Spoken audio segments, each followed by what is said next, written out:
So hello everyone and welcome to this video. So Delhi university UG admission 2024 में मोप up round का जो result है वो अब अनाउंस कर दिया गया है। काफ़ी कैंडिडेट्स को यहाँ पर जो सीट है वो एलोकेट हो गई है। अब इस वीडियो में हम चेकआउट करने वाले कि जिन कैंडिडेट्स को सीट एलोकेट हो गई है उनको आगे का जो प्रोसेस है वो किस तरीके से फॉलो अप करना है और आप अपना जो रिजल्ट है वो किस तरीके से चेकआउट कर सकते हैं। साथ साथ जिन कैंडिडेट्स को सीट नहीं मिली है उनको आगे किस तरीके से प्रोसेस फॉलो करना है और आगे का जो सारा प्रोसेस है वो किस तरीके से रहने वाला है, सब कुछ मैं इस वीडियो में आपको बताने वाला हूँ। Hello everyone, my name is Gaurav, I hope you all are doing well. सबसे पहले मैं आपको बता देता हूं आपका जो रिजल्ट है आपको किस तरीके से चेकआउट करना है। देखो, आपको जो दिल्ली यूनिवर्सिटी की जो यूजी एडमिशन की जो ऑफिशियल वेबसाइट आ जाती है, जहां पर आपने जो अपनी प्रेफरेंस शीट बनाई थी, बेसिकली जहां पर आपने मोप अप राउंड के लिए जो रजिस्टर किया था वहां पर आपको चले जाना है। जैसे आप रजिस्ट्रेशन पर लिंक पर क्लिक करोगे, आपकी जो रजिस्टर्ड जो जीमेल है और साथ साथ जो आपका पासवर्ड है उसके थ्रू आप क्या कर लोगे, लॉग इन कर लोगे। जैसे आप लॉग इन करोगे आपके सामने ऑप्शन आ जाएगा माई एप्लीकेशन व्यू का क्लिक ऑप्शन आ जाएगा। जैसे आप इस व्यू पर क्लिक करोगे, व्यू पर क्लिक करने के बाद आपकी जो योर एप्लीकेशन के नाम से आपने जितनी भी एप्लीकेशन यहाँ पर फिल की हुई थी, मींस बेसिकली आपने जितनी भी प्रेफरेंसेस ऐड की हुई थी उसमें ऑर्डर तो मैटर नहीं करता था, बट 10-20 या जितने भी आपने college combination college combination add किए हुए थे वो वहां पर आपको शो हो जाएंगे। उन कॉलेज और कोर्स कॉम्बिनेशन में जो भी जिस भी कॉलेज में आपको सीट एलोकेट हुई है उसके सामने यूजर एक्शन के नीचे क्या लिखा हुआ जाएगा, एक्सेप्ट का ऑप्शन आ जाएगा। अगर वह उस कॉलेज में आप जाना चाहते हो तो वहाँ की जो सीट है उसको आप एक्सेप्ट कर सकते हो। बेसिकली वो ऑटोमेटिकली एक्सेप्ट हो जाएगी। जैसे आप उस पर क्लिक करोगे तो बस बेसिकली आपका जो एडमिशन प्रोसेस है वो स्टार्ट हो जाएगा। जैसे आप एक्सेप्ट पर क्लिक करोगे, एक्सेप्ट पर क्लिक करने के बाद आपका जो डॉक्यूमेंट वेरिफिकेशन है वो स्टार्ट हो जाएगा। इसको आपको टाइम लगेगा, मैं आपको टाइम भी बता देता हूँ। यहाँ पर आपका जो आपका सीट एलोकेशन है वो आपका मंडे मीन्स बेसिकली थर्सडे 3 अक्टूबर को स्टार्ट हुआ था। ये आपका 5 अक्टूबर शाम को 5 बजे तक आपका जो डॉक्यूमेंट वेरिफिकेशन है वो होगा। मींस डॉक्यूमेंट वेरिफिकेशन में आपके जो सर्टिफिकेट्स हैं, आपके जो भी डॉक्यूमेंट्स हैं, क्लास 10-12 की जो मार्कशीट है, आपके जो मार्क्स हैं वो सब कुछ चेक किए जाएंगे। साथ साथ आपका जो मिनिमम एलिजिबिलिटी क्राइटेरिया है जिस कोर्स के लिए आपने अप्लाई किया हुआ है वो सब कुछ भी चेकआउट किया जाएगा। इसके बीच में आपसे कुछ क्वेरीज भी रेज की जा सकती है। मींस आपसे जो 12th की मार्कशीट है वो दोबारा से अपलोड करने को बोली जा सकती है, या फिर कोई डॉक्यूमेंट है, आधार कार्ड है, ये कोई भी चीज़ आप दोबारा से अपलोड करने के लिए बोली जा सकती है। तो इस चीज़ का आप बहुत ज़्यादा ध्यान रखना। मींस इन 2 दिन के बीच में आप आज 3 अक्टूबर से लेके 5 अक्टूबर तक थोड़ा ज़्यादा एक्टिव रहना। 5 अक्टूबर शाम को 5 बजे तक आपका जो डॉक्यूमेंट वेरिफिकेशन है वो कंप्लीट हो जाएगा। कभी कभी थोड़ा डिले हो जाता है, 1, 2, 4, 5 घंटे डिले हो जाएगा, तो कोई टेंशन लेने वाली बात नहीं है।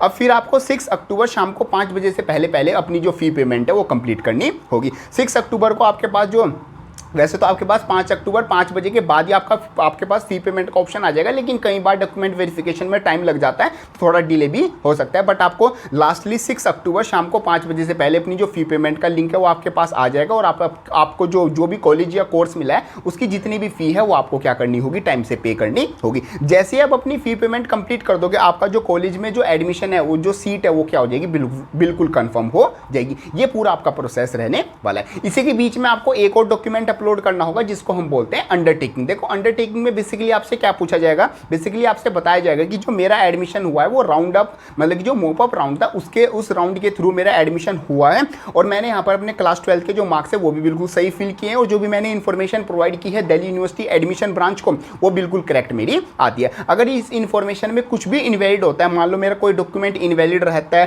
कास्ट सर्टिफिकेट है वो मैंने फेक बनवाया, या फिर कुछ भी मान लो मैंने कुछ भी इनवैलिड चीज अपलोड किया है, तो मेरा जो एडमिशन है वो कैंसिल कर दिया जाएगा। इस तरीके से आपको एक अंडरटेकिंग फॉर्म जो है वो फिल करना होगा। अंडरटेकिंग फॉर्म जो है आपका, कुछ कॉलेज, देखो ये कॉलेज टू कॉलेज वेरी करता है, बाकी मैं बेसिकली आपको बता देता हूँ। जो कॉलेज है वो आपको जो भी आपकी रजिस्टर्ड ईमेल आईडी थी वहां पर आपको जो पीडीएफ है, जो फोटो है वो आपको मेल कर दिया जाएगा। अपना जो मेल है उसमें स्पैम फोल्डर है वो भी चेक कर लेना और जो अपना इनबॉक्स है उसको भी चेकआउट कर लेना। वहां पर आपको अंडरटेकिंग जो फॉर्म है उस कॉलेज का वो मिल जाएगा। वहां पर नहीं मिलता तो आप अपनी जो कॉलेज की ऑफिशियल वेबसाइट है वहां से जाके भी डाउनलोड कर सकते हो। अगर कॉलेज की ऑफिशियल वेबसाइट पर उन्होंने अपलोड कर दिया होगा तो उसका लिंक मैं डिस्क्रिप्शन में भी प्रोवाइड करा दूंगा, वहां से आप अपना मतलब डाउनलोड कर लेना। तो ये जो अंडरटेकिंग का फॉर्म है ये भी आपको फिल करके एक बार आप उसको प्रिंट आउट करा लेना। प्रिंट आउट कराने के बाद उसको अच्छे से फिल कर लेना, अपना नाम, पेरेंट्स का नेम और अपना अपना जो भी उसमें जो इन्फॉर्मेशन फिल करनी है, अपना डेट करनी है, प्लेस करना है, और अपने सिग्नेचर करने के बाद और जो भी डॉक्यूमेंट्स उसमें लगाने के लिए बोल रहा है वो सब कुछ लगाने के बाद उसको वहीं पर जो क्वायरीज रेज की जाएंगी वहाँ पर क्या कर देना, अपलोड कर देना। बाकी कुछ कॉलेज में उसको फिजिकली भी मांगा जाएगा, तो उसको भी आप संभाल के रख लेना। जब आप कॉलेज जाना शुरू कर दोगे तब भी वो आपसे चेकआउट किया जाएगा। तो ये सब कुछ आपका प्रोसेस आता है उन कैंडिडेट्स के लिए जिनको यहाँ पर एडमिशन मतलब कि कोई सीट एलोकेट हो चुकी है। मैं यहाँ पर मतलब काफ़ी कैंडिडेट्स का मेरे सामने यहाँ पर रिजल्ट ओपन है, तो मैं चेकआउट कर सकता हूँ। यहाँ पर एप्लीकेशन स्टेटस और यूज़र एक्शन में उनका क्या जाता है, एक उनको जैसे कि लक्ष्मीबाई कॉलेज में उनको यहाँ पर सीट एलोकेट हो गई है, तो आप अपना रिजल्ट भी चेकआउट कर सकते हैं। इस तरीके से आपको सीट को एक्सेप्ट करना है, फिर आपका जो आगे का एडमिशन प्रोसेस है वो ऐसे कंप्लीट हो जाएगा। और 1 से 2 दिन में मतलब 6 अक्टूबर तक आपका जो पूरा प्रोसेस है वो कंप्लीट हो जाएगा। फी पेमेंट के बाद अपना नेक्स्ट डे से आप अपना कॉलेज जाना शुरू कर सकते हैं। इस तरीके से आपका जो कॉलेज मतलब कि जो रिजल्ट है वो चेकआउट करना है और आगे का प्रोसेस इस तरीके से आपको फॉलो अप करना है। अब बात करते हैं उन कैंडिडेट्स की जिन कैंडिडेट्स का अभी तक मतलब इस राउंड में भी कोई भी रिजल्ट डिक्लेयर नहीं किया गया, मीन्स उनको इस राउंड में भी कोई भी सीट नहीं मिली है। देखो इस बार जो सीट्स थी वो ऑन अराउंड 40 मतलब कि 4500 समथिंग 4600 समथिंग आपकी सीट्स थी।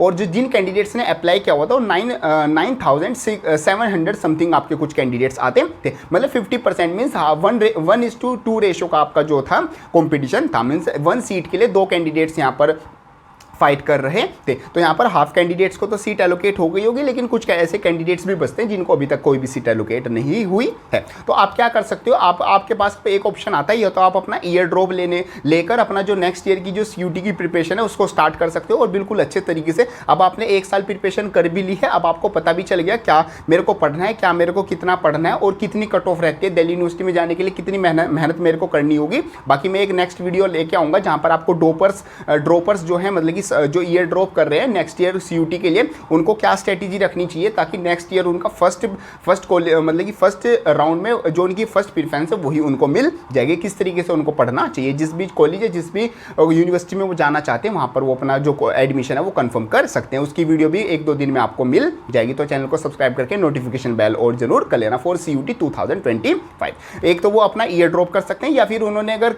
SOL का फॉर्म अभी तक फिल नहीं किया तो SOL का फॉर्म फिल कर सकते हैं। 15 अक्टूबर उसकी लास्ट डेट है, उसको फिल कर सकते हैं। क्योंकि यहाँ पर SOL की जो डिग्री है वो भी बिल्कुल उतनी ही वैल्यू रखती है जितने जो दिल्ली यूनिवर्सिटी की जो रेगुलर कॉलेजेस हैं वो रखते हैं।